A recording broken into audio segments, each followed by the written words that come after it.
ကုသိုလ်ထဲမှာအကောင်းဆုံးကုသိုလ်ဘာကုသိုလ်လဲလို့သူစုံတစ်ယောက်ကမေးလာလို့ရှိရင်ဖြေထုတ်ရမှာတော့ဝိပဿနာကုသိုလ်အကောင်းဆုံးပဲလုံနိုင်တာမလုံနိုင်တာအသာထားအကောင်းဆုံးဆိုတာတော့သိရပေါ့လူတွေဝတ်ဆင်နေကြတဲ့ယရဏပစ္စည်းတွေထဲမှာဘယ်ယရဏဟာတန်ဖိုးရှိဆုံးလဲဆိုတာလူတွေသိကြတယ်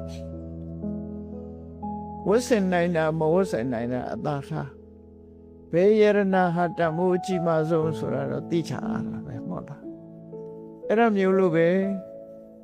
မြတ်စွာဘုရားသာသနာတော်နဲ့ကြုံတွေ့တဲ့အချိန်မှာအကောင်းဆုံးကုသိုလ်အလုပ်ဟာ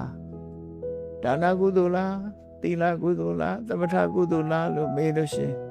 မဟုတ်ဘူးဝိပဿနာကုသိုလ်ဟာအကောင်းဆုံးလို့အကောင်းဆုံးလို့ပြောတဲ့ဖြင့်တန်ကြံတဲ့အလုပ်တွေမလုပ်ရဘူးမဟုတ်လုပ်ရမှာလေလောကလူတွေဟာကောင်းတဲ့ကောင်းတာရှားနေကြတဲ့အခါတရားဓမ္မနဲ့ပတ်သက်လာလို့ရှိရင်ကောင်းတဲ့ကောင်းတာရှာရမှာနော်စီးပွားလုပ်ပြီးဆိုတဲ့ကလည်းအကျိုးအမြတ်များတဲ့များတာလိုက်ပြီးရှာကြ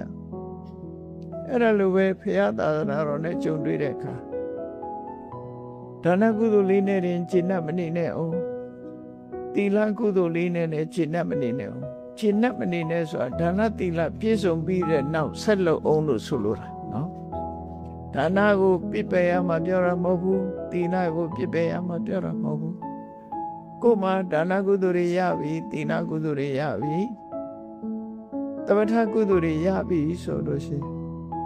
အကောင်းဆုံးကုသိုလ်မရသေးဘူးလို့ပြောမှာကုသိုလ်တော့ရပြီအကောင်းဆုံးကုသိုလ်မရသေးဘူးအကောင်းဆုံးကုသိုလ်ကဘာလဲဆိုဝိပဿနာကုသိုလ်